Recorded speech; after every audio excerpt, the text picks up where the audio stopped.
কৃষ্ণ। জয় শ্রী গুরুদেব, জয় শ্রী শ্রী গৌরহরি, শ্রী শ্রী রাধা মাধব কি জয়। সকলকে হ্যাপি নিউ ইয়ার, শুভ নববর্ষের প্রীতি শুভেচ্ছা এবং ভালোবাসা জানাই। বড়দের জানাই প্রণাম, ভক্তিপূর্ণ প্রণাম, আর সকলকে আন্তরিক শুভেচ্ছা ও ভালোবাসা। আমরা নতুন বছরে আবার পদার্পণ করলাম। এই যে নতুন বছরে আবার পদার্পণ করলাম, এটাও একটা সৌভাগ্যের বিষয় যে 2025 সালে কত সবাই হারিয়ে গেছে, কত কিছু আমাদের কাছ থেকে চলে গেছে। তারপরেও আমরা আবার নতুন করে 2026 সালে পদার্পণ করলাম। তো এই নতুন বছরে আমাদের কি কি করা উচিত, কি কি করা উচিত না, এই সম্পর্কে আমাদের প্রত্যেকেরই জেনে নেওয়া দরকার যে আমরা নতুন বছরটা কিভাবে কাটাবো, কিভাবে কাটানো উচিত।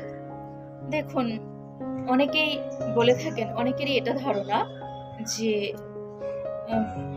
1 জানুয়ারি আমরা সেই দিন যা কিছু করে থাকি সারা বছর আমাদের সেই কাজগুলোই আবার নাকি করতে হয়। না, এটা ঠিক না যে প্রথম দিন আমরা যা করব প্রত্যেক দিনই সেই রকম আমাদের হবে, সেই কাজই আমরা করব।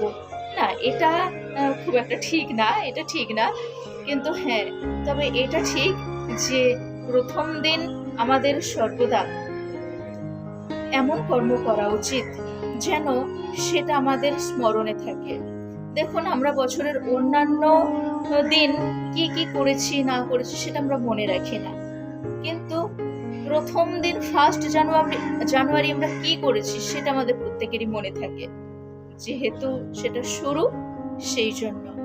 তো এই শুরুতেই আমাদের প্রথমেই কি করা উচিত, প্রথমেই ঘুম যখনই ভাঙবে তখনই নিজের গুরুদেবকে প্রণাম জানাতে হয়, ভগবানকে প্রণাম জানাতে হয়, সাধুগুরু বৈষ্ণবদের প্রণাম জানাতে হয়, আর অবশ্যই ধন্যবাদ জানাতে হয় ভগবানকে যে হে ভগবান, আমাকে আবার একটা জীবন, আবার একটা বছর তুমি আমার সামনে রাখলে। তো হে প্রভু, যেন এমন কোনো কর্ম করি যাতে আমার মধ্যে ভক্তি বৃদ্ধি পায়, কখনোই এমন কোনো কর্ম না করি যাতে ভক্তি হ্রাস হয়ে যায়। সর্বদা ভক্তিমূলক কর্ম যেন আমরা করতে পারি, এই চিন্তা ভাবনাটাই আমাদের যেন থাকে, এই প্রার্থনাটাই যেন আমরা করতে পারি। আর তারপরেই কি, এবার যখন আমরা ধরিত্রী দেবীর ওপর পা রাখবো, এটা প্রত্যেক দিনই করণীয়, কিন্তু যারা করেন না অবশ্যই এই 1 জানুয়ারি থেকে অবশ্যই শুরু করবেন। কি করবেন? প্রথমেই আমাদের করতে হবে ধরিত্রী দেবীকে প্রণাম। ধরিত্রী দেবীর ওপর পা রাখার আগেই প্রণাম জানাতে হবে, বলতে হবে কি, সমুদ্র মেঘলে দেবী পর্বতস্তন মণ্ডলে বিষ্ণুপত্নী নমস্তুভ্যং পাদস্পর্শং ক্ষমস্য মাম। এইরকম ভাবে এই মন্ত্র উচ্চারণ করে প্রণাম জানাতে হয় ধরিত্রী দেবীকে। আর মাটিতে যারা ছেলে তারা ডান পা ফেলতে হয় প্রথম, আর যারা মাতাজিরা, প্রভুজিরা ডান পা আর মাতাজিরা বাম পা স্পর্শ করবেন। আর ধরিত্রী দেবীকে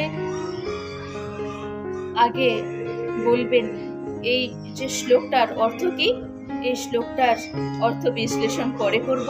তো এখানে ক্ষমস্য মানে আমাকে ক্ষমা করে দাও হে ধরিত্রী মাতা, তোমার উপরে আমি, তোমার বক্ষে পাদ স্পর্শ করে আমি চলছি, তোমার ওপর কত রকম কর্ম করছি, যেগুলো করা উচিত সেগুলো যেমন করছি, যেগুলো করা উচিত নয় সেগুলো তেমন আমরা করে ফেলি, জানতে অজান্তে কত ভুল কাজ হয়ে যায়।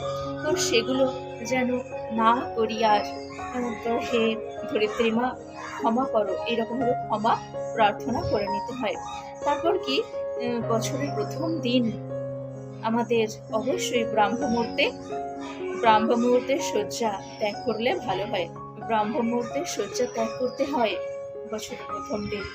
চেষ্টা করুন, চেষ্টা করলে অবশ্যই পারবো না এমন কোনো কাজ নেই, চেষ্টা করলে সবই হবে ভগবানের কৃপায়। তো ব্রাহ্ম মুহূর্তে শয্যা ত্যাগ করবেন, হরিনাম জপ করবেন, শুচি শুদ্ধ হয়ে যাবেন, আগে স্নান টান করে শুচি শুদ্ধ হয়ে গিয়ে হরিনাম জপ করবেন, ভগবানের আরতিতে অংশগ্রহণ করবেন, ভগবানের আরতি দর্শন করবেন, আরতি করবেন। আর বছরের প্রথম দিন বাড়ির গুরুজনদের, আপনি যেখানেই থাকুন না কেন, বাড়িতে থাকুন, মঠে থাকুন, মন্দিরে থাকুন, গুরুজনদেরকে অবশ্যই প্রণাম জানাবেন। আর বলবেন যে 2025 সালে যা যা করেছি, গত বছর যা যা হয়েছে তার জন্য ক্ষমা করে দিন, আর আশীর্বাদ করুন যেন আর কোনো ভুল কাজ যেন না করি। এইরকম ভাবে প্রণাম জানিয়ে আশীর্বাদ নেবেন। আর সর্বদা আমাদের ইচ্ছা হবে একটাই, যেন আমাদের ভক্তি জীবন যেন ঠিকঠাক ভাবে অগ্রসর হয়, যেন ভক্তি পথে আমরা ঠিকঠাক ভাবে চলতে পারি, এইরকম ভাবে। আর 1 জানুয়ারি অনেকেই ফিস্ট করেন, অনেকেই পিকনিকে যান। দেখুন, এই দিনটা চেষ্টা করবেন যে আমিষ আহার যেন না গ্রহণ করা হয়, ভগবানকে নিবেদিত প্রসাদ গ্রহণ করবেন। কোনো মঠে যাবেন, কোনো মন্দিরে যাবেন যেখানে ভগবানকে ভোগ লাগিয়ে প্রসাদ বিতরণ হয়, ভগবানকে নিবেদিত প্রসাদ যদি গ্রহণ করেন তাহলে ভগবান অতি প্রসন্ন হন। দেখুন, ভগবান গীতা এমনিতেই বলেছেন, যজনা শিষ্টাশীন সন্ত মুচ্যন্তে সর্বকিল বিষয় ভুঞ্চতে তেত্বভঙ্গ পাপা ইয়ে পচন্তি আত্মকারণাৎ। অর্থাৎ যজ্ঞের ফলে, মানে ভগবানের কৃপাতেই সমস্ত অন্নের সৃষ্টি হয়েছে, সমস্ত খাদ্যদ্রব্যের সৃষ্টি হয়েছে। আর সেটা ভগবানকে নিবেদন না করে যদি আমরা নিজের জন্য রন্ধন করতে থাকি, নিজেরা যদি রন্ধন করে নিজেরাই গ্রহণ করে ফেলি, তাহলে সেটা পাপ ভক্ষণ হয়। তাহলে চোর বলা হয়, যে যার জিনিস তাকে না দিয়ে নিজে নিজে গ্রহণ করে নেওয়া, সেটাকে চোর বলা হয়। তো এই বছরের প্রথম দিনটা অন্তত চেষ্টা করুন, বছরের প্রথম দিনটা যদি আপনি ভগবানকে ভোগ নিবেদন করে নিজেরা গ্রহণ করেন, ভগবানের প্রসাদ দিয়ে যদি শুরু করেন, তাহলে যার শুরু, দেখবেন শুরু আর শেষ এই দুটো সর্বদা ঠিকঠাক ভালো রাখতে হবে। তো শুরু করুন ভগবানের প্রসাদ পেয়ে, দেখবেন যে এর পরে ভগবানের প্রসাদই পেতে থাকবেন। ওই যেটা কথা আছে না, যে বছরের প্রথম দিন যেটা করা হয় সেটা সব দিনই ওই কাজটা হয়, হতেও পারে ভগবানের কৃপায় প্রত্যেক দিনই হয়তো ভগবানের প্রসাদ পাওয়ার সৌভাগ্য লাভ হবে। সবটাই নির্ভর করবে নিজের উপর। সর্বদা আমাদের চেষ্টা করতে হবে যে আমরা ভগবানকে ভালোবাসবো আর সাধুগুরু বৈষ্ণবের কৃপা লাভ করব।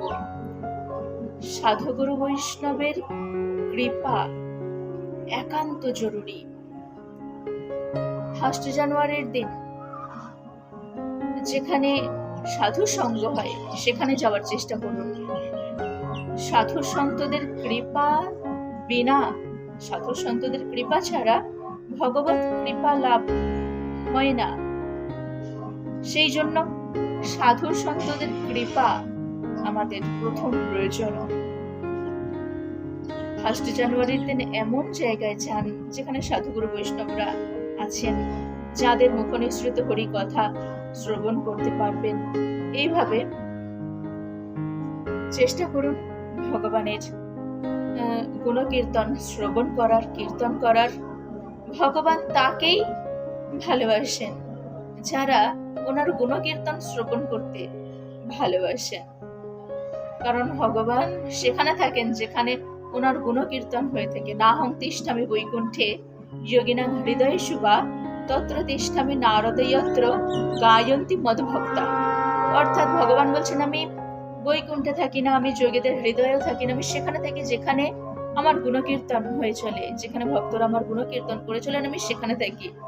তো আমরা ভগবানের গুণকীর্তন যেখানে হয় সেখানে থাকবো, আমরা নিজেরা গুণকীর্তন করব। আমরা সনাতন ধর্মের মানুষ, প্রত্যেকের উচিত গীতা অধ্যয়ন করা। বছরের প্রথম দিন অবশ্যই গীতা অধ্যয়ন করবেন, অন্তত একটি অধ্যায় হলেও অষ্টাদশ অধ্যায় 18টি অধ্যায়ের মধ্যে একটি অধ্যায় হলেও পাঠ করবেন। ভক্তিযোগ, দ্বাদশ অধ্যায় ভক্তিযোগ অধ্যয়ন করুন। ভগবানের কৃপা বর্ষিত হবে। ভক্তিযোগে আমরা জানতে পারবো যে ভগবান কাকে পছন্দ করেন, ভগবান কাকে ভালোবাসেন। আমরা জানতে পারবো, ভক্তি লাভ করতে পারবো। তাও একটি অধ্যায়ও যদি না সম্ভব হয়, অন্তত একটি শ্লোক হলেও, গীতার একটি শ্লোক হলেও অধ্যয়ন করবেন, পাঠ করবেন, আর অর্থ সহ পাঠ করবেন যেন বুঝতে পারেন। আর অন্যান্য শাস্ত্র গ্রন্থ, শ্রীমদ্ ভাগবতম, চৈতন্য চরিতামৃত, আমাদের বৈষ্ণবীয় যত গ্রন্থ রয়েছে, যে কোনো গ্রন্থ মন দিয়ে অধ্যয়ন করুন। যার বছরের শুরুটা যার ভগবানের কৃপা, সাধুগুরু বৈষ্ণবের কৃপার মাধ্যমে হয়, সারা বছরই যেন সেই রকমভাবে চলতে থাকে ভগবানের কাছে, এটাই প্রার্থনা করা উচিত। সবাই খুব সুন্দরভাবে বছরের প্রথম দিন উদযাপন করুন। তবে হ্যাঁ, ওই যে জীব হত্যা যেন না হয়, অপরকে কষ্ট দিয়ে আমি বছরের প্রথম দিন উদযাপন করব, অন্যকে কষ্ট দিয়ে নিজে আনন্দ পাবো না, এটা কখনো করা উচিত না।